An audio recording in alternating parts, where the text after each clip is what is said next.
one with her this morning, and first thing, and she looked great too.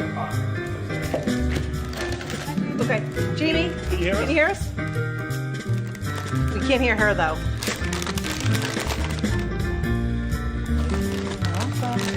Everyone, vitamin C, pass it down. Don't get sick, vitamin C. And we got a lot to, oh, tell Steph we're all gonna share reading. Oh, you're reading this when we get to this.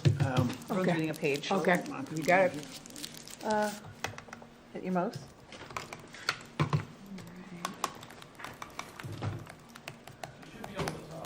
Can you hear us? Can you talk again, Jamie?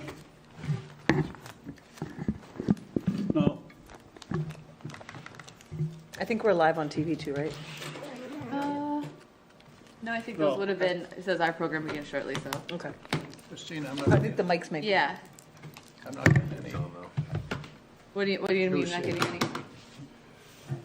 Thank you, Leah. Can you hear us? Just let me know if you can hear Oh. me. There we go. Now we can hear you. There you go. You were saying you look great in high def on our big screen. Oh gosh, please don't look too close. It's like a lot of.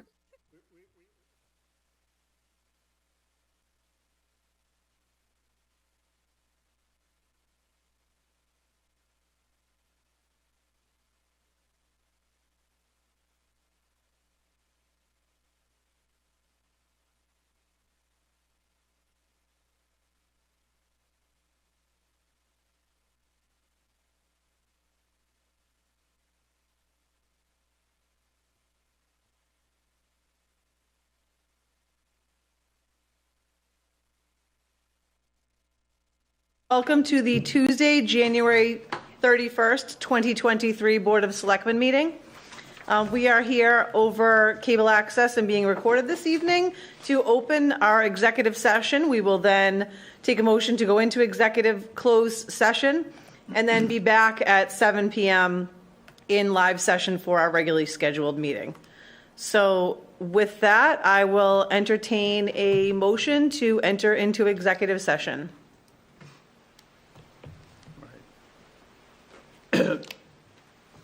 To conduct strategy sessions in preparation for negotiations with non-union personnel, or to conduct collective bargaining sessions or contract negotiations with non-union personnel regarding the contract for the appointed town manager, John Cordier.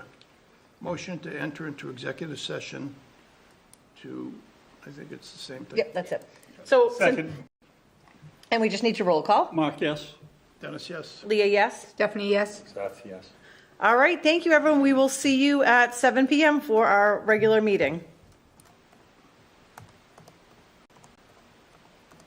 Same thing, Foxborough 1. Give me the password. Yeah.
All right, good evening, everybody. Welcome back to the January 31st meeting. We had opened our meeting earlier, entered into executive session, and are now back in open session. So we'll start with the Pledge of Allegiance. I pledge allegiance to the flag of the United States of America and to the republic for which it stands, one nation, under God, indivisible, with liberty and justice for all. All right, great. So I tried to keep the agenda light this evening since we were all in town meeting last night, but we do have quite a few items to get through this evening. So before we get started, anyone here for citizens input or anything come in through the inbox, Christina? No. Okay. All right. So with that, we will move right into the first item, approval of the new town manager contract, and I am thrilled to announce that we were able to agree to terms that I think both the Board of Selectmen and John Coderre were both very happy with in the end. So we did finalize things in our executive session, and then we come out into open session and we take a motion as a board to approve that contract. So I think we're ready for that motion. Any other discussions, comments from the board before we move to that? Other than Leah did a wonderful job negotiating for the Thank you. town. It was really great board effort on that, so it was a good process. And thank you to all those that helped us along the way as well. In the steering committee. Yes. Candidates. Yes. Great process. It's been a long, interesting process. We've learned a lot, and I think this is kind of the last step and a lot more to come. So change can be scary and exciting, and I think we're all very excited. Okay. Big motion here. Motion to approve the town manager contract for John Coderre beginning April 10th, 2023 to June 30th, 2026. Second. Any further discussion? All right, so John will be starting with us on April 10th. That's the date that he will be starting. So all those in favor? Aye. Strangely enough, I think I started on April 14th. So see? Oh, well, how about that? Isn't that? Good beginnings, that's strange, yeah. huh? That's strange. Great. How it worked out. All right, so we are a little bit ahead of schedule, but this isn't a public hearing, and this is really the bulk of our meeting tonight are a number of alcohol compliance hearings that we have this evening. So we do have Pat Costello on Zoom this evening. Pat, are you there? No, he's not. He's not there yet, so he will be joining us on Zoom. Maybe if we can shoot him a text, let him know we're just a little bit ahead of schedule. All right. So with that, I will turn it over to Chief Grace to kind of give an overview. I think if I've counted the groups right, we've got everyone here. So what we plan to do is instead of giving the background with every single hearing, we want to, kind of set the stage and let Chief Grace let us know how we came to this point, and then we'll individually go in order with the hearings that we have this evening. And then after that, we are going to go right into the change of manager application for the Renaissance. So with that, I will turn it over to Chief Grace to kind of give us the background so we don't have to repeat ourselves with each one. Well, I do want to thank the Select Board for having us here today and be the first one to address the Select Board. Yes, we're official. Officially. You are. We are here tonight as a result of a liquor compliance check that was done by the Foxborough Police Department. Under our guidelines, under the rules and regulations for holders of alcohol beverage licenses in the town of Foxborough on Section 2, number 15, the last sentence, it says the police department shall conduct regular compliance checks during the course of the year. This is a requirement. This is, and I just want to be forthcoming, this wasn't a random police act that we decided to tackle. This is something that the town should be doing on a regular basis. COVID definitely put some restrictions on those compliance checks. Our goal on these compliance checks is to ensure that licensees who have licenses are adhering to the regulations that they agreed upon when they received their license. We made every effort to be, well, I'll say a soft landing on the first round. We had a letter drafted to all the license holders. It was hand-delivered by a police officer to every single establishment, explaining to them that we would be coming out and be doing compliance checks within the year. Upon completion of that, and I'll let Lieutenant Fitzgerald dig in a little more about how our policy is enacted. We made it public in the newspaper, social media, that we were coming.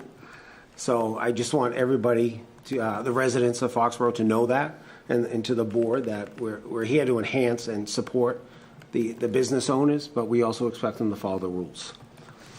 On this particular summary of events, we have, I believe, 5 separate license holders, and I would like to ask the board if I could give, with Lieutenant Fitzgerald, a summary of not just how we got to this point, but what we did prior to the compliance checks. Is that acceptable? Give us all the background that you feel necessary. So within our rules and regulations, we do have a specific policy design that is accepted by the ABCC and in compliance with our regulations as an accredited police department. We have one of them as an alcohol compliance checks without identification. This is the lesser of the two. We have another one is with an ID, where it gets a little more dynamic and a little more challenging to the license holders. There was no tricks with fake IDs. There was no license pictures sideways. And this particular compliance check, it was with no ID at all. It was the ground ball of compliance checks. So at this point, this is Lieutenant Fitzgerald. He is the administrative lieutenant within the agency. He oversees the detective division, and he works and supervises all the major investigations within that the department receives. He is very well versed in investigations, and he was tasked with putting the team together, getting the policy up, implemented. And he'll explain how he, and it's going to be a summary. The policy is very involved. It's got about 27 different steps that we go through, and I'll let him explain. Thanks. So, yeah, this was a non-identification check. So basically, let me start with a selection of the 2 young women we used were both students at Bridgewater State. Through their police department, we identified a student intern they had that had a clean school record, no issues, and she recommended another person who had no issues at school, no discipline record. These people have no criminal record. When they come out, we verify that they haven't been drinking prior to arriving at the police department. We verify their identification, make sure they're actually underage. These 2 young ladies were both 20. We take pictures of them. They sign a release. They're basically read this entire policy as if they're operating as an extension of the police department. So we go through this entire policy with them so they're clear on what the rules are. They're searched. We had a female officer assist to make sure the only thing that the 2 young ladies would have been carrying on the 2 nights in question were their cell phone and currency provided by me from the drug trust fund. So the their basic guidelines are: you go inside, you sit down, different establishments, but most have a bar. You sit down, you order a drink. If you're asked for ID, it's over. You get up and leave. If you feel the desperate need to be polite, I forgot it in the car, I'll be right back, just leave. If you're not asked for ID, when they get the drink, they're told to, I'd like to cash out, provide the $20 bill. I think in a few cases it was a $10 bill because they had some change. And ask for a receipt if possible. Take the change, don't touch the drink, and leave. The 2 young ladies were both quite inventive with technology, and they both took pictures of every drink that was served to them, sent them to us. So that's kind of the basis for what their instruction was. And then when they come outside, they report back to one of my detectives who's outside. Was I served? If I was, do I have change? Do I have a receipt? Was I not served? And they just took note, kind of had a scorecard of all the establishments we went to. And then the police officer would make their notes, they'd inform me, we continued on, and an hour or two later, we'd go back and I'd speak to the manager of the individual establishment. So every establishment here had somebody representing themselves as management who I went back and spoke with that night, let them know on that evening what the violation was, when it occurred, showed them the picture, here's the drink, here's what happened. And there's no package stores here, so that's a slightly different thing, so we don't even need to talk about that. That's basically the gist of the overall, this was 2 different evenings, same 2 young ladies, same situation.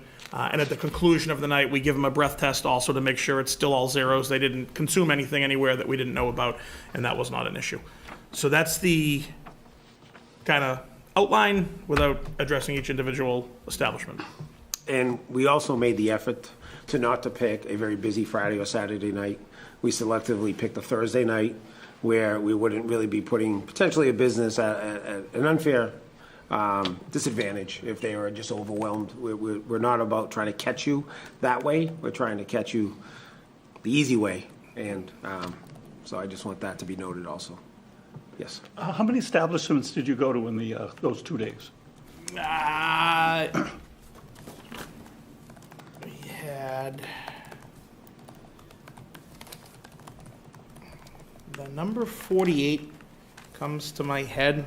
Yeah, Katie gives us the list. We divide them up, then we break them up into the town. And then we have to make sure that the ones on that night are actually open. Handful of places we couldn't, for example, the Rodman Center has to be open and have a function with a ticket. Lakeview Pavilion, I think we'd have to throw a wedding or something. A handful of the places like that. Helix needed to have like a gaming event. So a few places we just couldn't get into. They did crash an event at an unnamed country club and didn't get served, but we were able to do that. And do we plan to go back to some of those, like? We're gonna try. They're all places that are unique. You know, the movie theater. You need a show ID to even Right. go upstairs. Never mind try to get a drink. So, and obviously inside the stadium's a whole nother situation Yeah, about I getting a understand they have a ticket. whole different rules and ABCC stuff, and Yeah. that's regulated differently. So we're gonna try, but it's gonna require us to be creative to Okay. get to some of these places. And a few places were just closed. They just weren't the best. Not the best. So I think we have. End zone was just they're still not open. The end closed, zone like hasn't padlock opened on the their door. bar in probably a year, so it's under construction. So I think we have about 5 or 6 Okay. we just couldn't get to. Any other questions from the board before we kind of move into the first hearing? No? Okay, so with that, any other comments from either of you? That was really helpful, and we do have the reports, and we've read them as well. Yeah, and if you have any questions, just send Okay. them our way. I killed 2 trees. I didn't know that. Yeah, I didn't. We wanted to make sure we made copies too. Yes? Madam Chair, just before we start the hearing process, we want to swear in any witnesses before that process starts, so it's part of the normal hearing process for this disciplinary process. Okay, I don't know that we have, I can do you do it, that. okay, I was going to say, okay. I can do that. All right. So you want to call your first violation? Yes, according to the agenda, it will Yeah, be it's the House of Pizza. House of Pizza. All right, before we Come on start. up to yeah, the Come table, on up, Sam. sit right in front of a microphone. Sam, before you start, you want to just raise your right hand, please? You swear to tell the whole truth and nothing, and the whole truth, swear to tell the truth, the whole truth, and nothing but the truth. I swear to Thank you very much. Been a long time since I've done that, so. Yeah, sorry about I'm glad you were ready for that stuff. Okay, all right, great. So Sam, thanks for being up first. Okay. So do you guys want to talk specifically about each one then, as we go through? I mean, can we agree that prior to entering the establishment, that this was done for every single establishment? Yes, that's the intent of our discussion in advance, is we're not going to go into, they came and they had no ID. We all understand the background, and then we'll kind of go into each individual scenario or situation, what happened once they were in your establishment and entered in order to drink. So I probably should swear in. I Okay. did. Okay, you all did? Oh, I did. Okay, great, all right, just want to make sure before we did that. Okay, thank you. Ready? Yep. Yep. Okay, so House of Pizza was taken care of on December 15th, about 7:15 p.m. Officer Allen accompanied our underage drinker named Caroline to the House of Pizza. Caroline entered, sat at the bar. Officer Allen went inside separately and maintained visual surveillance on her. Caroline ordered a White Claw from the female bartender. The bartender made no effort to check or ask for ID. And it should be noted that the female was unable to pay for the drink because there was a gentleman sitting at the bar that insisted on putting the drink on his tab. So we didn't have a receipt, we didn't have payment. However, service was still made to the underage party without any request for identification. She did take a picture of the drink on the bar, that's in the report. And a few hours later, we returned. Mr. Labib was there. I spoke with him and the female bartender, who, if you have the report, you have her name. And that was it. They were polite. She said that she always checks ID, and for whatever reason, didn't that evening. All right, great. So Sam, tell us what happened. Yeah, Kirish is here too, by the way, the one she has issues. And the issue, like, it was a busy night for us when he come, like, very busy night. Plus, Joe sit in the bar, and Joe asked for the drink for the young lady from Kerry. And Kerry, she doesn't realize the girl, and she's, like, the license situation. She's think, like, she's been here for a while, not the situation, because someone else asked for her drink in his tab, you know. This is the issue. She got confused, you know, and she doesn't ask for the ID because she thinks Joe know her, because Joe's one of our customer, like, for almost 3 years when we start to open. We never have issues. We always, like, have, like, the same crowd every night. He didn't come to my store every time, like, same crowd. We have, like, mostly, like, I don't want to see all the crowd. We have, like, all the crowd. We close, like, around 9, 10 o'clock in the night. We have same people, like, almost every day. It's not, like, different new people, because when Joe asks for the drink, she think like Joe know her. She doesn't know what the story. That's what's going on. Okay. And we talk with our staff afterwards what happened. We talk now, we check the ID with almost with everyone. Like, we try to more control, just we did mistake, you know. Okay. It's still our mistake. We're not like, we didn't do mistake. Okay. You know, if you have a bunch of regulars, that's probably all the more reason to check Yeah. IDs. You know, you get a little bit comfortable. We do have the rules and regulations for holders of alcoholic beverage licenses in the town of Foxborough. That is on our webpage as well. So, you know, we probably will reference various things in here at some point. I imagine all of you have received and read them at this point. So, you know, we'll hear from each of you. We'll ask the board if they have any questions, and then we will take a motion for each of you as a first offense. And again, we haven't done this in a while, so we did ask to go back.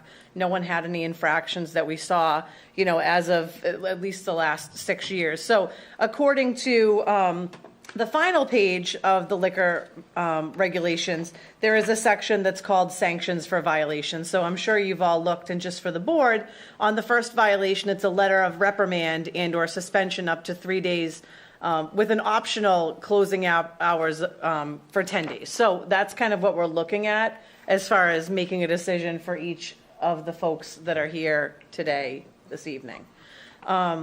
So with that, we've heard Sam's summary. My first question for you is, are you tips trained? Yes, I am, Up yeah. to date? Yes. Okay. And all my guys too. Everyone is tips Everyone, trained? my guys, Okay. yes. Because I realize that there is some ambiguity in the Massachusetts liquor law. However, the town of Foxborough's bylaws supersede that for tips training, and everyone does need to be tips trained.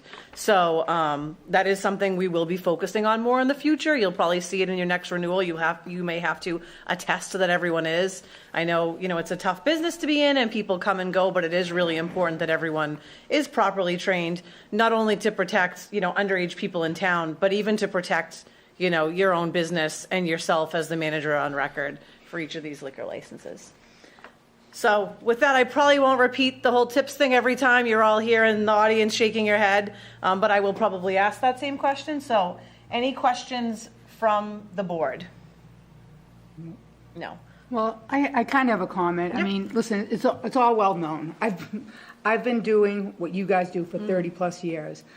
I can happily say I have never, okay, I just make it a point. I card everybody, and I don't mean everybody. If you come in and you look like you're 45 years old, I may not, but rule of thumb, I would say, at least what any manager that I've worked for has said, you know, I would use 30 to 35 as you're not, oh, do they look like they're 20? And I know the older I get, people look younger and younger. So I feel like I'm carding people and they're 32 or 34. But so what? I carded you. Whether you guys have, I'm just going to say this once rather than to everybody. Some of the establishments where I've worked have had very good records. They're not all in Foxborough, but they've had very good records of not being caught, whether it's without an ID, over-serving, whatever it may be. What I've seen done is that letter goes out. Everywhere I've worked, it will be with our paycheck, a notice with our paycheck. It'll be hung, it'll be by our computers. They're coming. Card everybody. So what I would say is, I mean, if this is first, I'm not going to say what the board is going to pass down, but yeah, it is your first, if it's your first offense, you know, we're not, I would hope we're not going to come down with the highest, you know, punishment, but I just want to say it once. I mean, if you do that, most of your employees, you know, like I said, I mean, we know that wherever I've worked, it's coming. And usually, well, you guys just did it. Usually it's around the holidays. It's when we know the young kids are home from vacation because, you know, that's what you're looking for. But I would just tell your staff, like, you know, use 30, 32, 35 as a reference, you know, and anybody. And you know what, honest to God, it's your first time. Everybody makes a mistake, but it shouldn't happen. It just really shouldn't happen. If you're doing your job and a regular, I don't care. If she's sitting there, and a regular, when I'm guessing she ordered it, he offered to pay for it. She ordered the drink, but she he ordered offered it. to pay. And just for a point of reference, they were given the letter on October 17th at 6:15 p.m. is Yeah. when they were served the Yeah. And I'm not notification. trying to be a hard, No. I'm not going to say the word on television, but honest to God, it's, you know, like, I do this profession, I take it serious, and everybody should take it serious. It happens. It happens, but, you know, I would say just do your best so your entire staff knows it is coming, because they've noticed you that we're coming. So there really isn't an excuse, because you know they're coming out at some point. So, you know, just from my experience, you know, sometimes you have new employees, young employees. You know, I'm a dinosaur, I've been doing it for a long time, but you know what? I don't ever want to be the reason why my establishment, why my boss, who's been nice enough to have me as an employee, has to shut down for 2 days or 3 days. That's a big loss if Yeah, you cannot second serve. offense is actually Yeah. 3 to 10 days, and, Yeah. you know, So, there's yeah. no going around that. It is what it is. Yeah. And I'm sure you guys know that. I know I'm probably not saying anything, but, you know, just for people watching, you know, I feel like at least we're doing our due diligence, that's saying this is what we, as the licensing board, this is what we expect you guys to do. So you're not here again. Yeah, I hope it's not. Yeah, you guys don't want to be here. We don't want to have you here. Just, you know. Yeah. So, you know, especially with the no ID, just ask everyone. I know I volunteered at Xfinity for my daughter's cheer over the summer, got tips trained, learned a lot. I was carding people that were older than me, that, you know, were aggravated, that were the same age as me, you know. So just card everyone. It's harder when it's a fake ID. These are easy ones. So, Yeah. Any other comments from the board? No. No? All right, so with that, you know, having consulted Chief Grace, Lieutenant Fitzgerald, as well as Pat Costello, our counsel, the recommendation that I'm going to make is for the motion to issue the letter of reprimand for Foxborough House of Pizza, so I think we're ready for a motion. Motion to issue a letter of reprimand to Foxborough House of Pizza for their violation of ABCC Regulation 204 CMR 2.052 by allowing an illegality to take place in the licensed premises by having an employee violate Mass General Law 138, Section 34, selling alcohol to a minor and failure to ask for an ID. Second. Any further discussion? Yeah, well, not discussion, one more point if I could. Yep, And I of course. hope now that COVID's over, you know, this does become back into a regular Oh, it's back. cycle. It's Good. back. All right. Yeah. Yeah. Okay. All right, great. So all those in favor? Aye. And just before you go, we do have the meeting Thursday night for the Uptown stakeholders. We need you there. We need to talk dumpsters, Yeah, so make okay. sure you're there. Okay? I know this one. All right, okay, thank you. Thank you. Good night, Sam. Thanks. All right, up next, Jake and Joe's. No hiding, you guys. We can see it on your shirt. All right, so we're gonna do the same thing. All right. Lieutenant Fitzgerald's gonna let us know what's in the report, which we do have and we've read. I assume you've read it as well. We'll discuss, see if there's any questions, and then take a motion. Okay, so, start correctly, they were, Jake and Joe's was served, the letter also on October 17th at 5:45 PM. So, their compliance check was on December 15th, and this was about 6:55 PM. Detective Alberts accompanied a young lady named Sarah to Jake and Joe's. She sat and entered the bar. She ordered a White Claw from a female bartender who made no effort to check or ask for ID. She cashed out and paid the tab with a $20 bill. The tab was $6.96, and she was provided with $13 change. Jake and Joe's does have 4 cents of my funds. Once the change was provided, she left the establishment. While she was waiting for her change, she did take a picture of the drink in the bar and had the young lady in the background. A few hours later, I returned to Jake and Joe's. The female bartender was not there. We spoke with Mr. Carrero, and he was able to get the records and look at a picture and identify who she was as a employee. And they informed me that they check every ID and run them through a scanner. And I did let him know that she had no form of ID on her that could have possibly been scanned. And from what I understand, someone at a table next door even was served without being carded. Obviously, they weren't part of the operation, but, just an observation as well.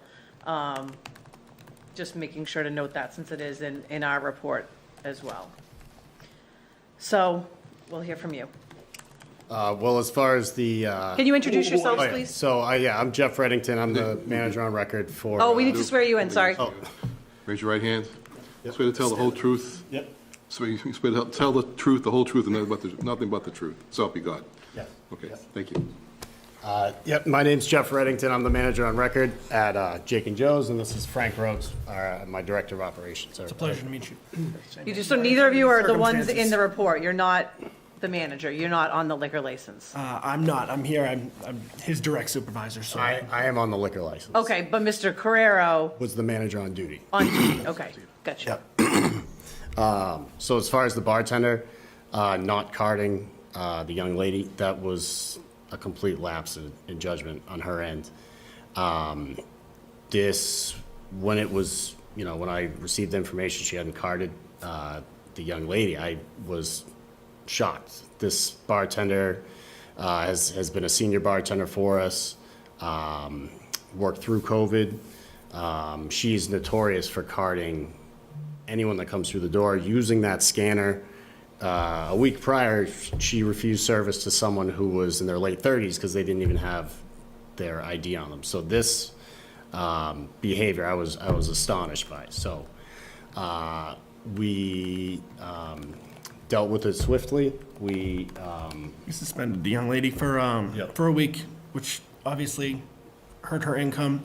She had to retip certify, which she was certified, but she had to retip certify as a course of action because it's not an acceptable behavior. At the end of the day, we failed to do our job. Period. There's no sugarcoating that. right. So Exactly. at the end of the day, the entire Foxborough team is tip certified. We've readdressed the entire Jake and Joe's group as a whole as part of this, and nobody hits the floor after training without tip certification. Period. There's no gray area. Okay. And that's our rules as well, so we, Yep. we appreciate that. So any questions from the board on this one? Just a comment, I've seen that happen as well. And something most people, if you get hurt in the pocketbook like that, it'll probably, one of the places I worked, it was a manager that got caught in the sting. A manager, that he worked some bar shifts too. And so it does, it happens. And, nobody is perfect, but I feel bad for your server, but I think the action you took is commendable because you're taking responsibility and it happens and you're a good business. It just happens. So thank you for taking it so seriously and at least acting the way you do. And I bet you she doesn't ever do it again. No, and we appreciate you saying that, but at the end of the day, we did warn our team. At the end, they know. This information was out there. The Foxborough Police Department gave us ample time. This is your job. This is what you chose to do, like you said, Stephanie. Yeah. Seth, you had your hand up as well. I just had a question about the other incident that is mentioned here. So somebody had an appearance of being college age, maybe 21, 21. Ordered a beer without presenting ID. So that was the same night, but a different person? Right. I didn't hear any further information about this, but what I would guess is that it was someone that came from a different location of the restaurant that had been served already. Do you want to So talk? when I went back to speak to the manager, there was a group of younger guys in their 20s Yeah. sitting at a table, and another young, I'd call him college age, I'm getting older too, but he was definitely under 30, Yeah. walks in, kind of high fives an employee, a younger male employee, says, "Bud," sits down, and what was presumably a Bud draft was brought right over to him. And I pointed out to Mr. Carrera, I said, "That guy just ordered a beer without being carded. Well, the police are standing right here." And Oh, you were in uniform during that as well? we had badges out. Yeah, okay. So, and he didn't really seem to have much of an adequate response. It was just kind of shocked that it happened while we were literally 8 feet away. So I would say that's the result of the staff knowing this guest that had entered the building. They still should have been asked for identification, though. Need your ID, I need a drink Yeah. in Massachusetts, so. But can I just ask a question? And by no means am I going to stick up for you guys, but I know the business pretty well. Could this have been a patron that, so if you know somebody's of age, do you still have to card them? Massachusetts? Yes. Oh, okay, okay. I would, I mean, yeah. Okay, okay. You have to No, have no, your I just wasn't sure, because like, if I have You somebody have to that's card come them in. or be responsible for the violation. There we go. Yeah, right, Okay, right. okay. That's the difference. Yeah. So, I mean, what But I if would they're say here, underage, like I it's said, different. I'm not sticking up for you guys, but I think unless we found out that that person was underage, there's no violation there. The point of It's the perception It's you just saw. anecdotal. the Yeah, perception, yeah. and I had just been told we card everyone and scan every ID, and I said, "No, you don't." Yeah. But what is Yeah. that? Exactly. So that is or is not a violation? No, because that person, we We don't- didn't yeah. go. We But they didn't were want not to. asked for an identification? Yeah, we didn't go interject ourselves and ruin their Sure. night but Yeah. we just pointed it out like, hey, we're here and people aren't being carded. So Yeah. Okay, so whether it is a violation or not, which I still, because they didn't ask for an ID, so I thought that was the, Yeah, but the problem is, so They may if have had you it come in and and sit at my bar, and I card you, and you come in every night, and I've carded you and carded you and carded you, and I've looked at your ID, and I know you're 27, if I didn't card you, if you were underage, I would think that's the violation. But I get what you're saying, the perception, you were standing right there, but I just wouldn't, my the letter point of the is, law, though, you need to have your ID, so what, by you But if- knowing someone's 27 and they don't have their ID, the violation doesn't occur unless you've served a minor. In they're a minor, yeah, they have to be a Yeah, minor. So they if have to you be a go minor. walk in somewhere and sit Yeah. down and, you know, they think you look Yeah. older, you know, no violation has occurred, you're not a minor who's being served. this person was served, Budweiser guy was served. But we don't know if he was a minor, so it's just more of an observation than, If he's a regular customer, and I've carded him 15 times, and I know he's 27, Don't need to have a license to drink in the no, bar. no. It's I not, thought we just heard that you did need to have a license to drink in the bar. You need to be To be 21. You need to be 21. You need to be Oh, 21. okay, yeah, okay. yeah. yeah, Got it, sorry. Yep. yeah. A little slow, thank you. Yeah. The statute outlines what forms of IDs, if you ask for them, that essentially protects you. Oh, There okay. is a violation. Anything outside of that scope kind of puts you in the hot seat a little. Yeah, there's a lot of crazy stuff, and the new thing is, kids come in and they want to show you their ID on their phone, because they don't want to carry it, and I'm like, I can't look at your Yeah, ID. on we your haven't phone. adopted But that law But yet. that's what they're doing now too, you know, and they think it's okay, because they can show you on their phone. So was this a different bartender or the same bartender that, different. different? And was that person server, not spoken Yeah, to? or- yeah, I just don't want to get too hung up on that one too, since it's not the violation, it's more of an observation than a violation. It's still anecdotally, you know. Yeah, and I don't want to go down that path either. It might be an. We're gonna bring it to our team, regardless, it will be brought to our team, and Yeah, that's the only thing I Will would be say. addressed is It immediately. starts with management, and if managers are really strong on the policy, it trickles down, and everyone is very clear, that's what I think will work. Each computer in our restaurant has a label, says anyone under 35, appears under 35 must be carded. So that's the practice. policy that we have in place. All right, great. So I'm going to recommend a letter of reprimand as consulting this, as I said, with Chief Grace and our counsel as well. Motion to issue a letter of reprimand to Jake and Joe's for their violation of ABCC Regulation 204 CMR 2.05, paren 2, by allowing an illegality to take place on the licensed premises by having an employee violate Mass General Law 138-34, selling alcohol to a minor and failure to ask for an ID. Second. Any further discussion? All right, all those in favor? Aye. We hope to not see you back again. Thank you for your time. All right, thank you. Apologize. Thank you.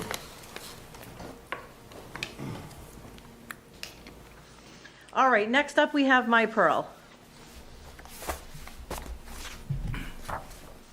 And just so I don't forget to swear you in, if you can tell us your name, and then Bill will immediately swear both of you in. All right. My name is Christian Boakers. I'm counsel out of Braintree Levinson, Seekonk, Massachusetts, and I'm here on behalf of My Pearl and the manager of record and owner, Jean Marr. Jean Marr. Okay, you raise your right hand. You swear to tell the truth, the whole truth, and nothing but the truth, so help you God? Yes. Thank you. All right, great. So with that, I think you've been in the audience and heard the other ones. If you can let us know about that evening, we'll see if we have any questions for you. We'll then take a recommendation, a motion, and go from there. Thank you.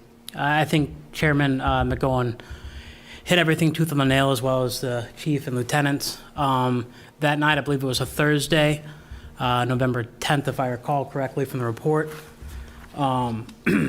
It was at first a slow night, but then things picked up, and the sting operation occurred when things got a little more hectic. I believe it was just Miss Marr and the bartender, Peter May, that were serving that night or attending the customers. As everybody knows, in COVID, it's been hard to find employees from retail, the restaurants, to even law firms and doctors' offices. So it was a little overwhelming. Peter May was the bartender who served, I believe her name was Sarah. And to backstep a little bit, my client did receive the letter. Her staff was informed of it. However, Mr. May made a mistake, and I think the report captures that pretty eloquently from the lieutenant, as Peter was, upset when he realized what he had done and the mistake he had made, and the report captures that quite well. I spoke to my client. Obviously, with this type of operation and the statute, there are no defenses. There's no safe harbor when an ID hasn't been provided, such as here. That being said, my client's position isn't to dig her heels in. She's apologetic. I spoke with her. She's a mother. She has 3 kids. She understands the intent of the legislation for why the department's able to do something like this and to try to keep restaurants intact, which is to help protect the minors in the state. And she's appreciative of that. Unfortunately, a mistake happened. However, she apologizes. She has the notice up on the wall next to the bar. Her staff is made aware of it. I believe she has one other part-time server working right now.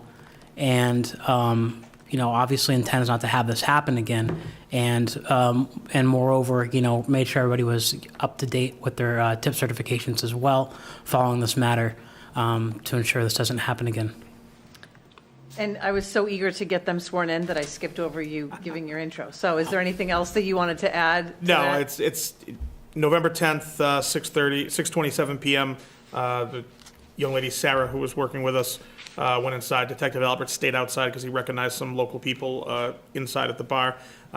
He monitored her. She ordered a White Claw. The bartender informed her he didn't have that, so she got a vodka cranberry, which he provided, didn't ask for ID. She took a picture of the drink with the bartender in the background.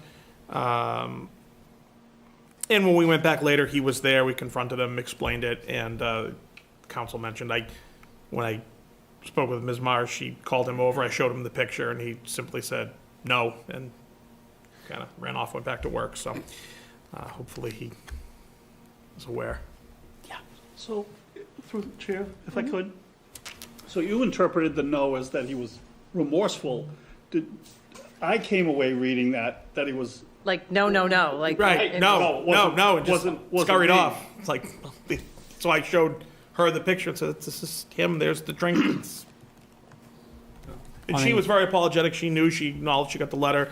The letter was delivered on, we had to make 3 attempts. They were closed on the 17th and 18th. The letter was delivered on the 19th at 1 in the afternoon.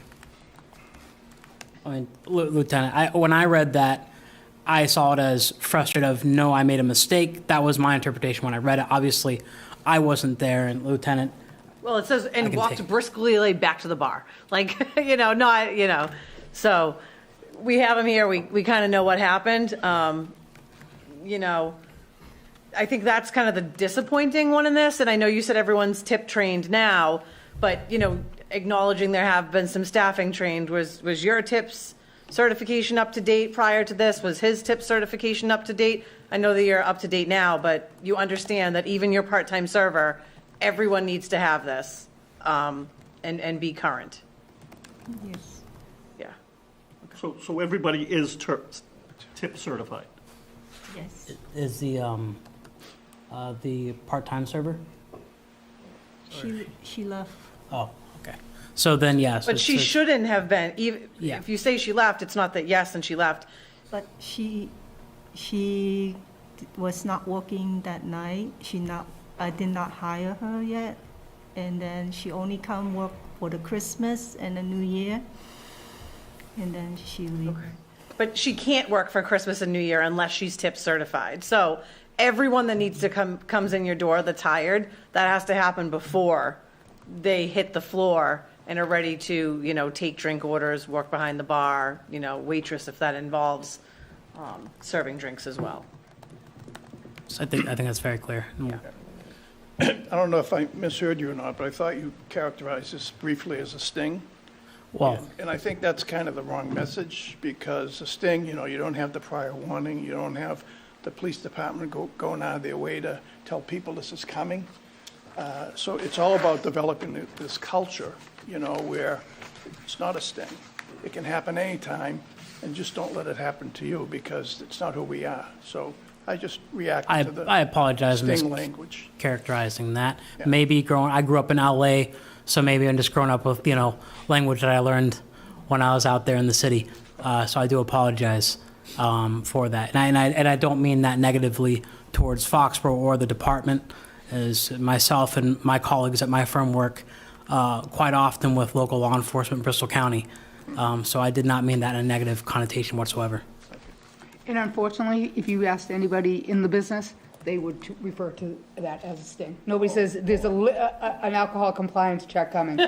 We're told there will be a sting. So, to your point, I mean, that's just in the business, and no one thinks that the police are, obviously, they've been sent that out, but unfortunately, that's how it's referred to in the business. there was no malintent in that term. But if you were under the impression that he was saying no, like he was disappointed in himself, that's not the perception I'm getting today. So having a somewhat flippant reaction like that, or, gives the impression that you're not taking it seriously, or that you're kind of annoyed by something like this. So, that's really critical training going forward, I think, is, people make mistakes, but your reaction to it can compound it and make it worse than, having a discussion with the police who are there, to do so. Yes, and on that note, my client will, talk to her staff. As far as my conversation with my clients, from what I can say outside of attorney-client privilege, is that she feels absolutely terrible about this happening. She wouldn't want that to happen to her kids, and she's going to make sure that this doesn't happen again at her establishment. Okay. Any other questions, comments from the board? Just a question, this is the first violation? First violation for everyone. Yes. Okay. So we're all on the same foundation. Okay. All right, so I am going to make a recommendation again, in consulting with the chief and council, that we make a letter of reprimand to My Pearl. So I think we're ready for a motion. Good. Motion to issue a letter of reprimand to My Pearl for their violation of ABCC Regulation 204 CMR 2.05(2) by allowing an illegality to take place in the licensed premises by having an employee violate Mass General Law 138, Section 34, selling alcohol to a minor and failure to ask for ID. Second. Any further discussion? All those in favor? Aye. And again, we hope to not see you again, so, these will be continuing, so. Under these circumstances. Yes, under these circumstances, of course. Appreciate it. Thank you, Chair. Thank you, members of the board. Thank you. Thank you, officers. Thank you. All right. Up next, we have Renaissance, we have Saga Hibachi Steakhouse. So, you can come up, introduce yourselves. We'll have Bill swear you in, and then we'll go to Lieutenant Fitzgerald. Good evening. Mark Stopa from Stopa & Associates on behalf of Saga Hibachi Steakhouse. Just stand up. You can- My name is Steven. I'm owner, manager too. Owner and manager on record for the liquor license. Okay. Okay, would you like to raise your right hand, please? Swear to tell the truth, the whole truth, and nothing but the truth, so help you God? You don't need to, he doesn't need to be sworn I'm in? an officer of the court. Oh, he's officer of the court. Officer of the court. All right, so we'll turn it over to Lieutenant Fitzgerald to give us kind of the stats and details about this one, and then we'll hear from you and your client. Saga was served the notice on October 17th, about 4:45 p.m. This was 7 p.m. Officer Allen accompanied young lady Caroline to Saga. She entered, sat at the bar. Officer Allen remained outside and was able to keep surveillance of her through the window.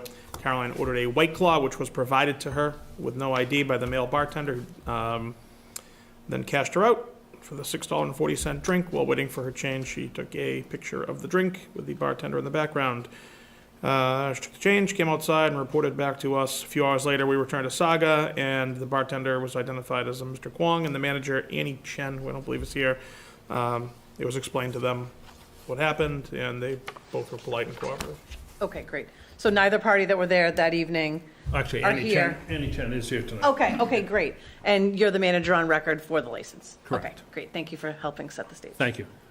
Yeah, obviously, it's the same story in all these cases, and the unfortunate part of it is it's the human condition, right? These folks know that anybody who doesn't look like they're over 30 gets carded. I mean, that's the way they operate their business. The bartender in question is an older guy who's experienced, and he's the only bartender there, and he just flat out knows better. And I think that his response that evening was understanding, apologetic, and professional. And my clients have, both Stephen and Annie, have talked to him since. They've talked to the rest of the staff since. They were requiring the bartender to go through retraining. They already did a retraining through ServeSafe, but I've also suggested that tips is probably a better. I think ServeSafe is just as acceptable, so they can do Okay, tips so if that's or ServeSafe. acceptable, that's something Yeah. that they're familiar with, so that's fine. But they've already made him go through that retraining, and like I said, he knows better, and they operate their business in a fashion where this shouldn't be an issue, by way of explanation but not excuse. They had people call out that night, and they were running around like their heads were cut off because they just didn't have enough people to do what they needed to do. Again, not an excuse, but by explanation. I guess that's what causes that human condition to rise to the surface, and a mistake gets made. Okay, great. And while he's the only bartender, you obviously have waiters and waitresses. We have who- servers, yes, and they know that everybody has to be certified. And are they tips, is every single server certified? I think ServeSafe, yes. Okay, Yeah. ServeSafe, okay. All right. Any other comments, questions from the board on this one? I think you've kind of heard us on our soapbox. Yep, understand About completely. everything and the seriousness of it as well. So with that, I will make the same recommendation for a letter of reprimand. Motion to issue a letter of reprimand to Saga Hibachi Steakhouse for a violation of ABCC Regulation 204 CMR 2.05(2) by allowing an illegality to take place in the licensed premises by having an employee violate Mass General Law 138, Section 34, selling alcohol to a minor and failure to ask for ID. Second. Any further discussion? All those in favor? Aye. Aye. Okay, thank you very much. Thank you very much. Have a good night. Thank you, appreciate it. All right, thank you. And then up last, we went out of alphabetical order because you guys had the change of manager, so Thank you. just to give you guys a little bit of understanding why we did that. we wanted to separate the change of manager from the alcohol hearing. So we do have 2 agenda items for you this evening. So again, if we can start by introducing yourselves, we'll have Bill swear you in, and then we'll go over to Lieutenant. Good evening, Madam Chair, members of the board. My name is John Aida McDermott Quilton Miller, located at 28 State Street, Boston. I'm counsel for Colon Management, Inc., doing business as the Renaissance Hotel. This is Ken Levine. Ken Levine, currently at the Renaissance Boston Patriot Place and general manager. Okay, and are you the person on the liquor license? I know it's I'm not. probably, you're not, okay. That's- And, okay, That's up next, so, okay. yeah. Do you want to just stand so I can swear you in? Yep. Raise your right hand. Swear to tell the truth, the whole truth, and nothing but the truth, so help you God? Yes. It only took Getting me better at 5 that, tries. yeah. I got it down, but a fifth try. I'm a little out of practice on that one. Sorry about that. So the Renaissance was served on October 17th at 4:40 PM, the letter. And this was back on November 10th. This was again Officer Allen and the young lady Caroline, Patriot Place. Caroline went in, ordered a White Claw from the female bartender.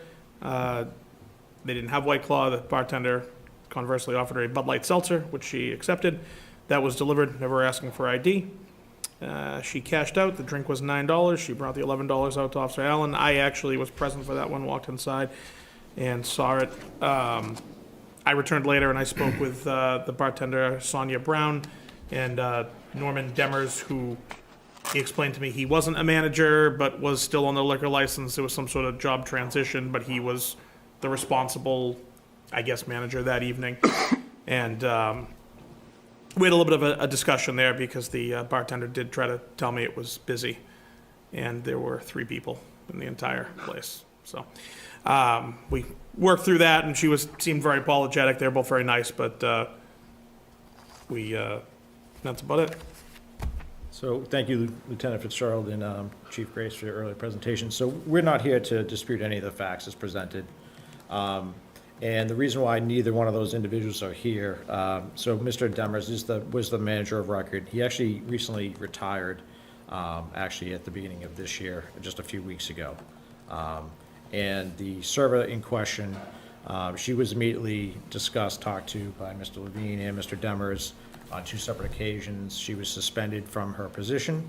And as it turned out, the following day, they actually had a recertification course on site for the entire staff for tips training. The server did attend, and then she offered her resignation following. She was just too embarrassed and upset about what had happened. It's obviously not an ideal situation. We like to give everyone an opportunity and correct mistakes. They do have a 0 tolerance policy, but they certainly don't start by firing the individual. It would be by suspension. So she was immediately suspended, and that individual is no longer with the hotel. But in any event, it's not an excusable offense, should not have happened. I know there's a statement in it saying that she was busy, she felt bad and wanted to, hurry up, and it seemed like she rushed through the process instead of actually doing her job, which was asking for the ID. All staff are tip certified and trained. As I stated, not only do they do recertifications on site, they also have their own internal compliance checks occasionally throughout the year.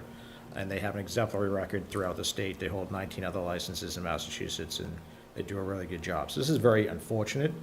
Mr. Levine is the new general manager here, and you'll hear, coming up next, he will be now the manager of record in charge of the alcohol service as well in the servers. So not excused, should not have happened. Certainly admit that it did happen, and we're just asking that based on their past track record and obviously any statements that Mr. Levine might want to say to kind of, reiterate what was done, what is going to be done to kind of make you guys at ease as well, that they're going to stay in compliance and not be in front of the board again. So I'll turn it over to Mr. Levine.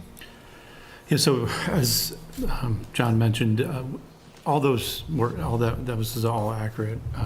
And it was unfortunate for one of our career bartenders. She's been bartending her whole career. She was definitely more embarrassed than anything that she made a mistake. So, during the time that I was investigating the situation, she just decided that she didn't want to return. So that was unfortunate. But we do, once again, tip certification is, it's mandatory, right? So we have over 32 tipped associates currently on property. We deal with a lot of volume, and we train and retrain. We did receive the letter, and we did talk about the letter. And we talked about it stand-up prior to service. I think that, just like I said, at this particular situation, she just walked in and she saw somebody at the table, she walked over and she didn't do her job, so. All right, any questions from the board on this one? All right, my recommendation, again, will be the same in consulting the chief and council, that we issue a letter of reprimand on this one.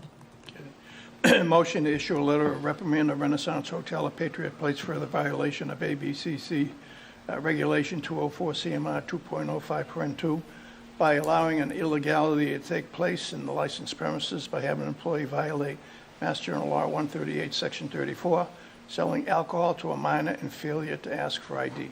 Second. Any further discussion? All those in favor? Aye. All right, great. So up next, we have the change of manager. It'll probably be a little easier because we've already gone through some of the stuff we normally would ask about on a change of manager, so. Yeah, if you want, I can try to go through it quickly. Yeah, if you don't mind just going through it, but we know you're tip certified, you know, all that. So, Ms. Levine's been in the industry for 30 years now, in the hospitality industry. Prior to joining Colwyn in the end of 2022, he was with Marriott International, and has probably been in every position, I think he'd tell you, over the course of 30 years, but certainly has extensive experience in the food and beverage aspects of that, as well as the management. So he is now the general manager of this hotel. He will be overseeing the alcohol service. He's reviewed and is familiar with the rules and regulations of this board, the ABCC, and the laws of the Commonwealth as it pertains to the sale and service of alcohol. He's also a United States citizen and over 21, so he's certainly qualified by all the statutory requirements. Just a little bit. And, I think his experience is going to be very helpful here. He was obviously got his, feet wet on this one, just jumping into this last issue and violation, so he already had experience, dealing with that. And I know he meets regularly with the staff to go and review the policies as well, and will continue to do so. But Ken, why don't you just kind of introduce yourself, as you're going to be kind of the face and the go-to person at the hotel. So Ken Levine, resident of Mansfield here, neighboring town. I've been involved in food and beverage my entire career, so from culinary through restaurants. So I came up through culinary to start, and then into restaurants, hold a hotel management degree. I kind of stuck with it. 30 years later, I worked at 9 different hotels with Marriott International, mostly in Boston, down to Newport, Rhode Island. So I'm very familiar with all the laws and regulations as it pertains to serving alcohol. And I've been pretty much in charge without having my name on a liquor license that throughout those years. So here I find myself in this situation with Colwyn Hotels, and great opportunity to be a part of the Renaissance Hilton Garden Inn, the beverage service, and training our teams and developing them to properly serve. All right, great. All right, and this is for both the Renaissance and the Hilton Garden Inn. There's a bar at each. I've been in the Renaissance. I haven't been in the Hilton Garden Inn. So there's 8 seats. Okay. So we had the bars open when occupancy permits, right? Okay. And then we oversee the food and beverage of a banquet space that they have. Okay. So that's our staff working together because it's the same company. Okay, you'll be on record for both Yes. licenses. Yes. They are separate licenses. There's one license, Oh, but there's I one think license, it's okay. one license that covers both properties, Okay. 28 and 26, I think. Yeah. Yeah, 26 and 28. Certainly seem qualified. You've been there. You're going to be on property. You're not just, a name going on it. So I don't have any further questions. Anyone else? Nope. All right, fresh start. Fresh start. Okay. Here we go. All right, great. Okay, motion to approve a change of manager by Colwyn Management, Inc., doing business as Renaissance Hotel at Patriot Place and Hilton Garden Inn, from Norm Demers to Kenneth Levine. Second. Any further discussion? All those in favor? Aye. Thank you very much. Thank you. All right. All right, great. Appreciate it. Thank you. Chief, go. Oh, of course. I was just waiting, I didn't want to walk out in the middle. All right. All right. Have a good night. Thank you. Thank you very much. All right, so following on the theme of mistakes, we had an open meeting law violation complaint. Dismissed. So we make mistakes as well. We actually received an open meeting law complaint from a gentleman who seems, the address comes from out of state, it doesn't matter. On his website, it looks like he kind of looks at open meeting law compliance. And I know I learned something new here. So it was a complaint from our meeting on December 20th of 2022 that we did not state that our meeting was being recorded and televised. You may hear I said it twice this evening. Now we know. Honestly, I thought it had to be printed on the agenda and we were covered with that, but it is something that we should be saying at the start of every meeting. So we are addressing that. And then second, and a tad bit more painful, is the second part of the complaint was that we did not list and read the name of every alcohol, common victualler, entertainment license when we did our license renewals on December 20th. So in order to remedy that, the suggestion this evening from our counsel, we've talked with him and also issued a letter back out to the complainant, that we need to read the name of every business that we issued a license to, and obviously we'll be mentioning that meetings are recorded. So it is a 7-page list. We're going to hit this as a team. And the type of license that's being issued. And the type of. It's all in here. Yep, it's all in here. all here. So with that, we first just need a motion, and then we're going to start with Doc. Has page 1. We'll see who's with us at the end here. So going forward, though, I think next year, we'll see if we have to read it all again or if attaching it to the agenda is right, but we'll make sure Katie will keep us on It has to track. be in the record. So Has to be in the record. So if we attach it to the back of the agenda next year, we should not have to read every licensee. Not sure about that. We should. We don't think, but Okay. we're We'll aware. confirm it. We'll Katie's confirm it. We're gonna get it right next Katie's time. going to be all over it, so. What would a city do? Read like 50 pages of stuff, or you kidding me? Unfortunately, that's the way it is. And also, Christina did send a note out to every board too that does televise, just, letting them know what we found out and we discovered that we do have, the statute is a little vague. It says, it almost makes it sound like it's people that are in the audience if they're recording, but then at the end, it does mention something about the meeting. So to be safe, we're going to go ahead and do that. And we've acknowledged that with every board too, going forward, to know that it's something they have to do. So Seth, in some cases, just to get back to your point, it's a fair point. But in many cases, in city situations where they have a lot of licenses, they actually have a separate licensing board, whereas you are the licensing board in this case. Yeah. Okay. all right, so Doc's going to start it off, and we're going to go. I thought you said we had a motion. We do have a motion first. I'm sorry. Yes, Dennis, if you can I make the don't see a motion. motion here. You can so move me. If I motion to reaffirm the action taken on December 20th to approve the following licenses and licensees. Second. So moved. No, so moved. So moved. Second. All right, any further discussion? So let's just read them all and then we'll take our vote. All right, I get to go first.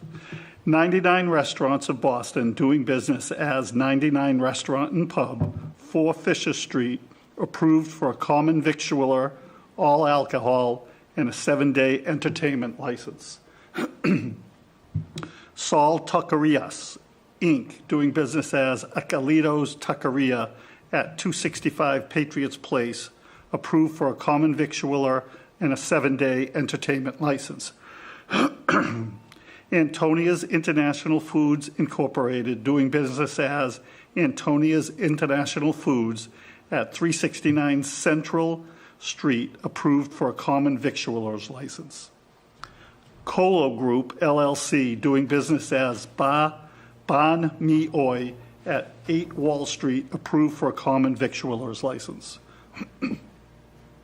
Sutikul Corporation, doing business as Bangkok Cafe at 10 Foxborough Boulevard, approved for a common victualler's license, all day and 7-day all alcohol and a 7-day entertainment license.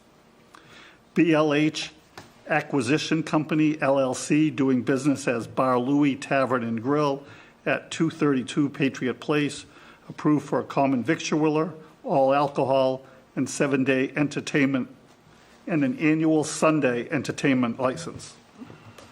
Olson Restaurant Group, LLC, doing business as Capriotti's at 267 Patriots Place, approved for a common victualler's license. CBS Scene, doing business as CBS Sporting Club at 200 Patriot Place, approved for a common victualler, all alcohol, and 7-day entertainment license. One More Time, LLC, doing business as Chicky Flynn's at 94 Washington Street, approved for a common victualler, all-day alcohol, and 7-day entertainment license. Better Foods, LLC, doing business as Citizens Crust at 229 Patriots Place, approved for a common victualler, all-day alcohol, and 7-day entertainment license. Agria, LLC, doing business as The Commons Eatery and Cafe at 20 Central Street, approved for a common victualler's license. Foxborough doing business as Conrad's Restaurant at 121 Main Street, approved for a common victualler, all alcohol, and 7-day entertainment license. Foxborough Country Store, Inc., doing business as The Country Store at 212 North Street, approved for a wine and malt package store license. Crazy Axes, Foxborough LLC, doing business as Crazy Axes at 202 Patriots Place, Foxborough, for a common victualler, all alcohol, and 7-day entertainment license. Cupcake Charlie's LLC, doing business as Cupcake Charlie's at 262 Patriot Place, approved for a common victualler license. Curry Leaf LLC, doing business as Curry Leaf at 29 Washington Street, approved for a common victualler and 7-day entertainment license. George Pappas, doing business as Dairy Queen at 122 Main Street, approved for a common victualler license. One Patriot Place LLC, doing business as Davio's Northern Italian Steakhouse at 36 Patriot Place, approved for a common victualler, all alcohol, 7-day entertainment, and annual Sunday entertainment license. Foxborough Donuts, Inc., doing business as Dunkin' Donuts at 16 Washington Street, approved for a common victualler license. Patriots Coffee LLC, doing business as Dunkin' Donuts, number 347500 at 30 Commercial Street, approved for a common victualler license. Patriots Coffee LLC, doing business as Dunkin' Donuts, PP number 346476 at 221 Patriot Place, approved for a common victualler license. Patriots Coffee LLC, doing business as Dunkin' Donuts, number 336241 at 263 Main Street, approved for a common victualler license. FT Donuts, Inc., doing business as Dunkin' Donuts / Baskin Robbins at 127 Main Street, approved for a common victualler license. Everything Bagel, Inc., doing business as Everything Bagel at 211 North Street, approved for a common victualler license.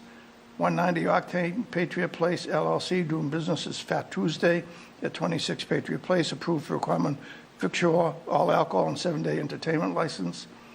Five Guys Properties LLC, doing business as Five Guys Burgers and Fries, number 374 at 269 Patriot Place, approved for a common victualler license. MGPK, doing business as Foxborough House of Pizza at 34 Central Street, approved for a common victualler, all alcohol, 7-day entertainment license. Asian Fifan Restaurant, Inc., doing business as Foxborough Mandarin at 369 Central Street, approved for a common victualler, all alcohol, and 7-day entertainment license. Modern Nutrition LLC, doing business as Foxborough Nutrition at 50 Central Street, approved for a common victualler license. Foxborough Realty Associates LLC, doing business as Foxborough Realty Associates at 1 Patriot Place, approved for a common victualler, 7-day entertainment, and annual Sunday entertainment license. ESG Associates, Inc., doing business as Foxborough Sports Center at 10 East Belcher Road, approved for a 7-day entertainment license. And Foxborough Sports Center at 10 East Belcher Road, approved for a common victualler license. Flew through those, Dennis. Okay, I've got 2 pages if it feels a little longer. All right, Foxborough VFW Post 2626, DBA Foxborough VFW Post 2626 at 337 Cocasset Street, approved from a common vic, club all alcohol, 7-day and annual Sunday entertainment, as well as 2 pool table licenses. Yugveer Inc., doing business as Foxborough Wine and Spirits at 14 South Street, approved for an all alcohol package store license. Foxborough Country Club, doing business as Foxborough Country Club at 33 Walnut Street, approved for a common vic, club all alcohol, and 7-day entertainment license. Angus Corp., doing business as Fusion Bar with 61 rooms, America's Best Value Inn pool table at 105 Washington Street, approved for common vic in holder, all alcohol, 7-day entertainment, and annual Sunday entertainment license. NPS LLC, doing business as Gillette Stadium at 1 Patriot Place for common vic, all alcohol, 7-day entertainment, and annual Sunday entertainment license. Gulf Resources, doing business as Gulf at 20 Washington Street, approved for a wine and malt liquor store license. Rainbow Bagel, DBA Gunther Tooties at 42 Central Street, approved for a common vic license. Forbes Crossing Hospitality, DBA Hampton Inn and Suites at 2 Washington Boulevard, approved for a common vic, wine and malt package store and 7-day entertainment license. House Sushi LLC at 70 Central Street, approved for a common vic, wine and malt, and 7-day entertainment license. Helix Foxborough LLC, DBA Helix Esports at 23 Patriot Place, approved for a common vic, all alcohol, 7-day entertainment, and annual Sunday entertainment license. Smiley Stores LLC, DBA Hops and Grapes Variety Store at 30 Commercial Street, approved for an all alcohol package store license. Grand Slam Restaurants, Foxborough LLC, DBA Jake and Joe's at 25 Foxborough Boulevard, approved for a common vic, all alcohol, and 7-day entertainment license.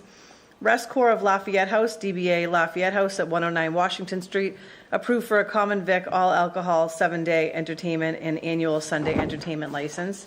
Steve's Lakeview, DBA Lakeview Pavilion at 45 Lakeview Road, approved for a common vic, all alcohol, 7-day entertainment, annual Sunday entertainment, and dance hall license. PJM Food Inc., DBA Lovely Pizza at 6 Railroad Ave / Bird Street, approved for a common vic license. P&D Management / McDonald's, DBA McDonald's at 212 North Street, approved for a common vic license.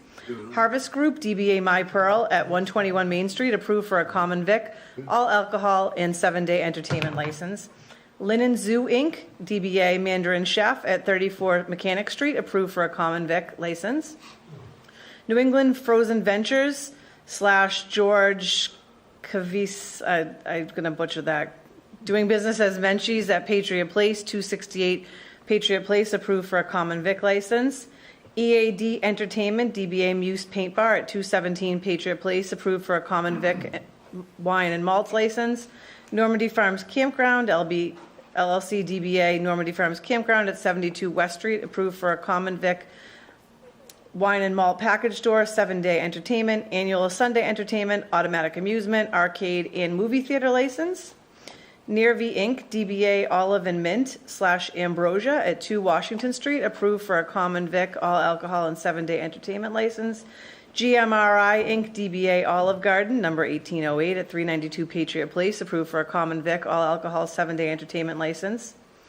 Zephyrius Kuntalis, doing business at DBA Omega Pizza at 126 Main Street, approved for common vic. Foxborough Regional Center for the Performing Arts, DBA Orpheum Theater at 1 School Street, approved for a common vic, wine and malt, 7-day entertainment, and annual Sunday entertainment license. New England Authentic Eats LLC, DBA Papagino's at 8 Commercial Street, approved for a common vic and 7-day entertainment license. I passed the baton, here we go. There we go. All What's right. next? Actually, is that a repeat of the last one? No, it's a different one, Okay, so all there's right. 2 that's right, Papaginos two in town. Papaginos, okay. New England Authentic Eats LLC, doing business as Papagino / D'Angelo's at 211 North Street, approved for common vic and 7-day entertainment license. St. Virgin Mary Inc., doing business as Pizza Time at 121 Main Street, approved for a common vic license. Christopher Gunn, doing business as Primo Sandwich Shop Inc. at 6 Mechanic Street, approved for a common vic license.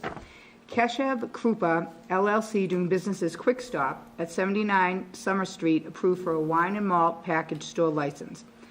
T&O Walker Inc., doing business as Rally Point Inc. and Pub, 26 rooms at 9 Mechanic Street, approved for common vic, in holder, all alcohol, and 7-day entertainment, as well as 2 pool table licenses.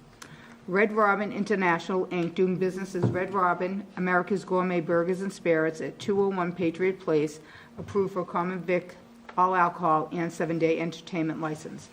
Colwyn Management Inc., doing business as Renaissance Hotel at Patriot Place in Hilton Garden, 292 rooms at 27-28 Patriot Place, approved for a common vic license in holder, all alcohol, and 7-day entertainment license. Third Generation Enterprises, Inc., doing business at Route 1 Liquor Mart at 29 Washington Street, approved for an all-alcohol package store license. Hong Yi, Inc., doing business as Saga Hibachi Steakhouse at 295 Patriots Place, approved for a common vic, all-alcohol, and 7-day entertainment license. Big Night Venues, LLC, doing business as Scorpion Bar and Mexican Cantina at 253 Patriot Place, approved for a common vic, all alcohol, and 7-day entertainment license. SC Foxborough LLC, doing business as Shaking Crab at 4 Foxborough Boulevard, approved for a common vic and all alcohol license. Quincy Amusements, Inc., doing business as Showcase Cinema Deluxe at 24 Patriot Place, approved for a common vic, all alcohol, 7-day entertainment, annual Sunday entertainment, automatic amusement arcade, and movie theater license. Foxborough Hospitality, LLC, doing business as Six Strings at 275 Patriots Place, approved for a common vic, all alcohol, 7-day entertainment, and annual Sunday entertainment license. Okay.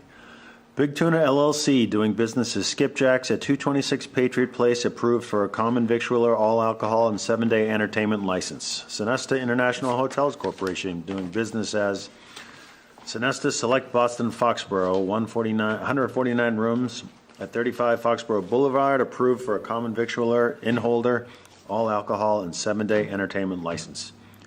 SPY Corp. Doing business as South Street Pizzeria at 16 South Street, approved for a common victualler license. SV Patriot Place LLC, doing business as Splitsville Patriot Place at 220 Patriot Place, approved for a common victualler, all alcohol, and 7-day entertainment license. Starbucks Corporation, doing business as Starbucks Coffee, number 47754 at Foxborough Boulevard, approved for a common victualler and 7-day entertainment license. Starbucks Corporation, doing business as Starbucks Coffee, 59326 PP at 74 Washington Street, approved for a common victualler, 7-day entertainment license. Shoveltown Brewery, Inc., doing business as Station 1 by Shoveltown at 44 School Street, approved for a common victualler, farmer brewery pouring, and 7-day entertainment license. Karan Patel, doing business as Subway at 18 Central Street, approved for a common victualler license. Sweetness and Honey, doing business as Sweetness and Honey at 46 Central Street, approved for a common victualler license.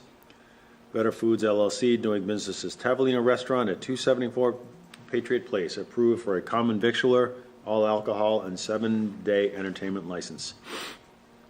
LLH LLC, doing business as Trader Joe's, number 528 at 350 Patriot Place, approved for an all-alcohol package store license.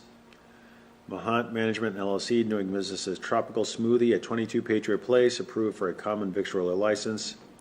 Bass Pro Outdoor World LLC, doing business as Uncle Buck's Snack Shop, Bass Pro Outdoor World at 1 Bass Pro Drive, approved for a common victualler and automatic amusement license. Kitchen Partners, doing business as Union Straw at 8 Mechanic Street, approved for a common victualler, all alcohol, 7-day entertainment, and annual Sunday entertainment license. Wormtown Brewery LLC, doing business as Wormtown Brewery at 250 Patriot Place, approved for a common victualler, farmer brewery pouring, and 7-day entertainment license. Ravi and Rushi Corporation, doing business as Express Mini Mart at 126 Main Street, approved for an all-alcohol package store license. Hughes Entertainment Incorporated, doing business as Extreme Craze at 30 Commercial Street, FB, approved for a common victualler, 7-day entertainment, annual Sunday entertainment, automatic amusement, arcade, and movie theater license. Okay, so that was all part of our motion. So that's our longest motion yet. Great teamwork. Any further discussion? Oh, it's a lot of businesses. Yeah, it is. All those in favor? It's a good thing. All right, great. So cruising right along, we are at you, Bill, I think. Okay. I think that is the longest, that is the longest business list I've ever listened to. It's impressive. It's impressive, actually. It is very impressive. So, just a couple things. First of all, I just want to say congratulations to the board and to John Coderre. Known John a long time. He's a solid guy. He's going to do a great job, I think, for the town. I think you'll be pleased with his work. He's a very dedicated guy.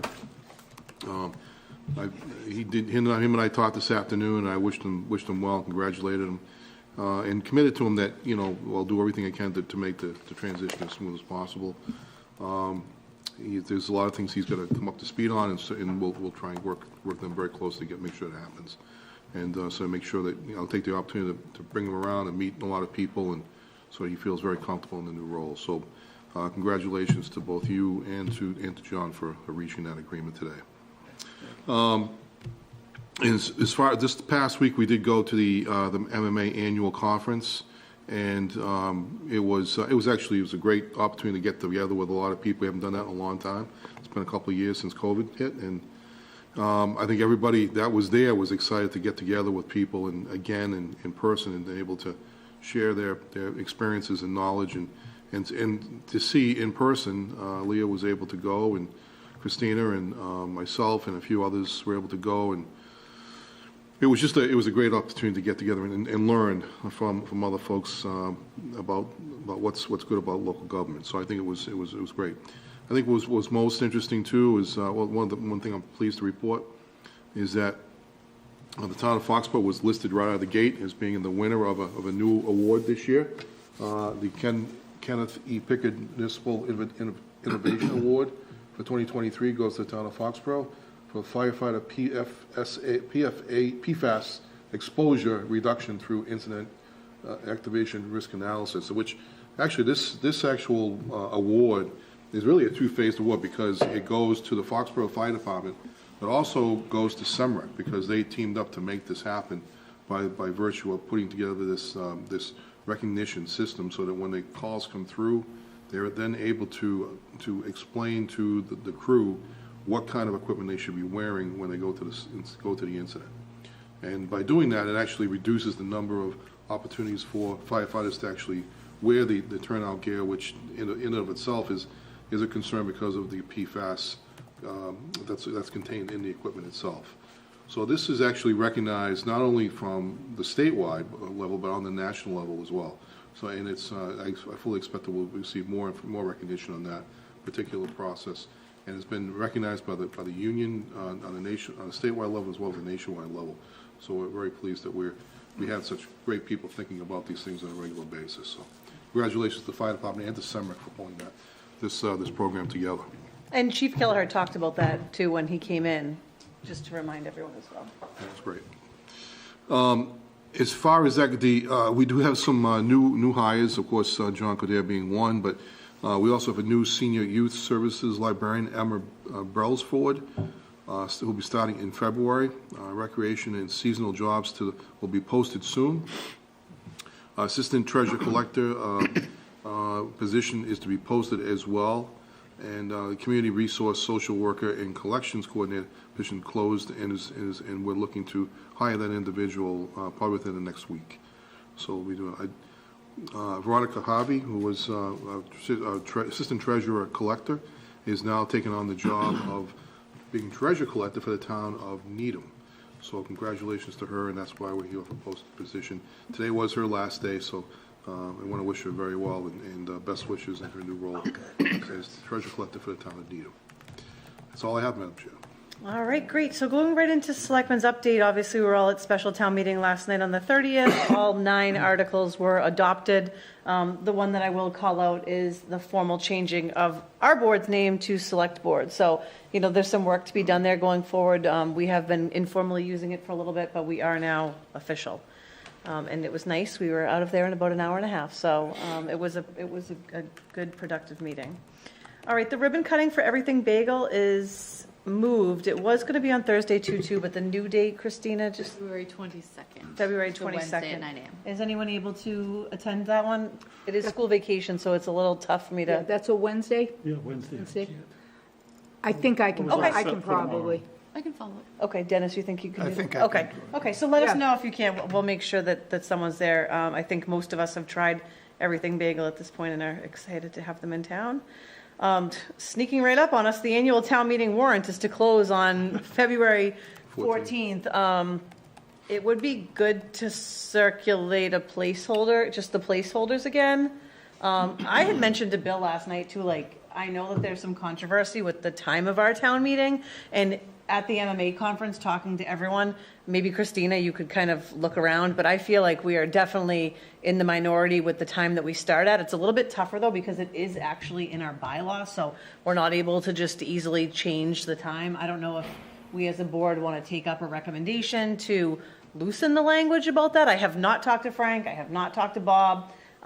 Just something I thought of that I have not talked with the board yet, just wanted to kind of toss it around maybe for a future agenda as new business, to allow us a little bit more flexibility. Meaning having it 2 weeks after election? This is just the time, just to starting at 7:30 PM. Oh. So some other towns we have seen have flexed during COVID. They started later, they started earlier, they, moved to, because ours is written in the bylaw, we're not able to just kind of flex. So I don't know if maybe that's something, Bill, you can take to Pat for some suggested bylaw language to, I think, maybe it stays where it is, but having a little bit of flexibility is not necessarily a bad thing. And that's also on the location. So it is in our bylaw, I believe, that it'll be at the high school. We saw during COVID, we talked about flexing. Maybe some statutes would have allowed us more flexibility we normally would not have had. But that is something that I'm interested in, just having some more discussions, possibly in addition to anything that's on the warrant. So I don't know if there's anything else to call out to the board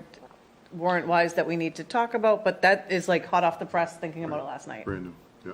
No, but it's a great idea just to have the flexibility, because if it's a big warrant, like, you lose the people at the end. And Yeah, then 7:30, I mean, Yeah. 7:30 is late, Yeah. but I kind of like, people get settled in. You're never going to have a time that's going to work for everyone, but I think most people, with the state of the world today, are home from work, or working from home, or able to plan ahead to maybe start just a little bit earlier to get a jump start, so it's not as late of an evening, so. So since it's it a is great your idea. warrant, you should be given the authority to set the time. It's your warrant. Yeah, so I would like to talk to Pat about how we can loosen, I don't think anyone plans to change it from the high school, but if we ever, let's say the high school floods, or there's some kind of emergency, I would like to ease up some of that language to allow for flexibility in the future if the board agrees to take that to town meeting. Right. Okay. All right, just another reminder under old business that the elected and appointed board and committee informational night will be February 7th, so it's a week from tonight at 6 PM in the first floor conference room. I know we mentioned a number of positions that are up. They're actually up on the town clerk's website. We are also still seeking a representative for the Southeastern Regional School District. I know as a parent with kids in the school, I got an email, I think everyone's talking to people and trying to see if someone will step into that role. Otherwise, the town of Foxborough will not be represented. It is a 10 or 11 member board, so I don't think that there's quorum issues. However, everyone's trying to find something. I know Southeastern's kind of chomping at the bit to get a name, but if we don't have anyone stepping forward, that will, basically go empty until the election or until someone does step forward. So just a PSA on that, if anyone's looking to dip their toe into an elected position until November. Under old business, as I've already mentioned once this evening, on Thursday night, February 2nd at 7 PM here in this room, we will be meeting with the Central Street Veterans Parking Lot stakeholders to talk about a number of different items.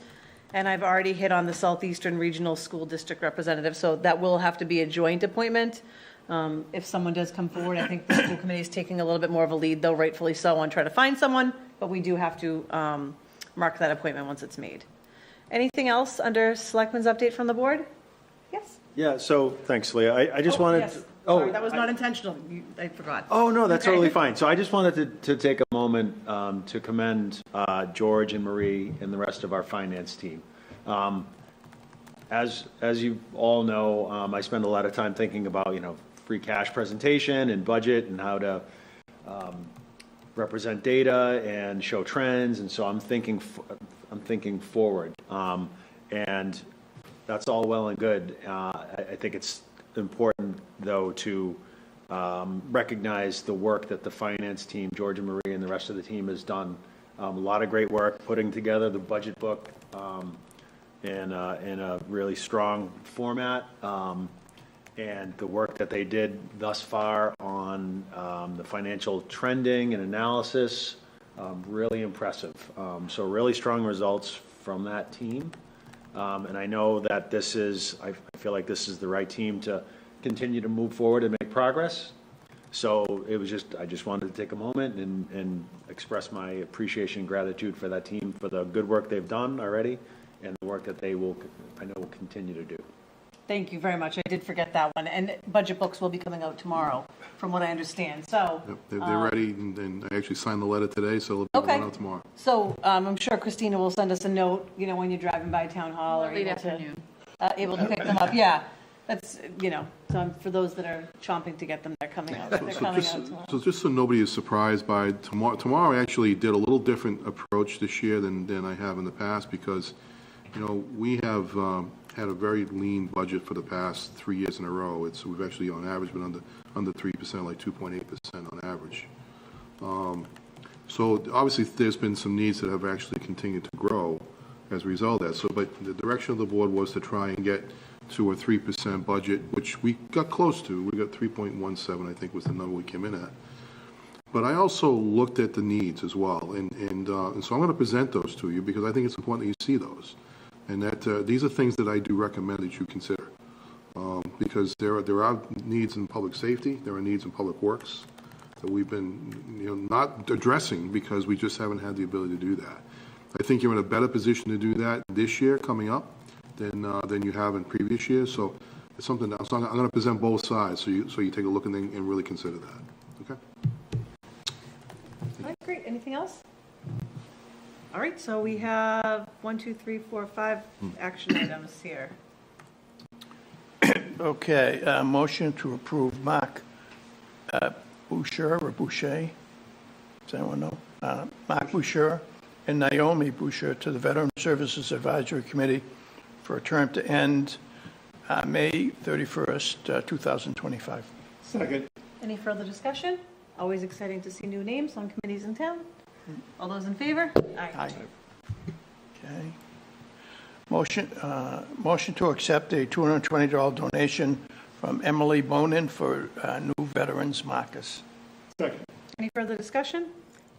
Anybody know where they stand now? Are they close? Was it I think we're 3,000? approving every single one, so. Yeah. I we'll- believe they're about able to buy the first round of the new Okay. markers. Oh, fantastic. Great, yeah. All right, so all those in favor? Aye.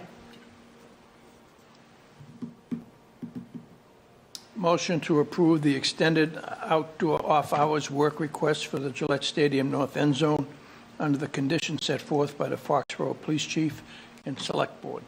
Second.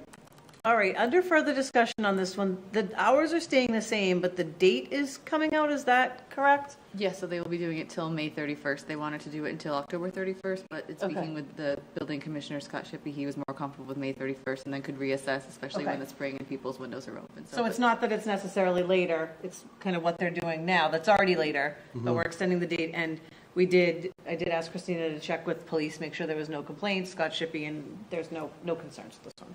So all those in favor? Aye. And motion to approve the December 20th, 2022 Board of Selectmen meeting minutes. Second. Under further discussion, I did recuse myself from that first item. I know it says it in the vote, I don't know if you need to say it up top, because I did move to the audience and everything. Okay. That's my only comment that I had on that one, so. Any further discussion? All those in favor? Aye. Motion to approve the January 17th, 2023 Board of Selectmen meeting minutes. Second. Any further discussion? All those in favor? Aye.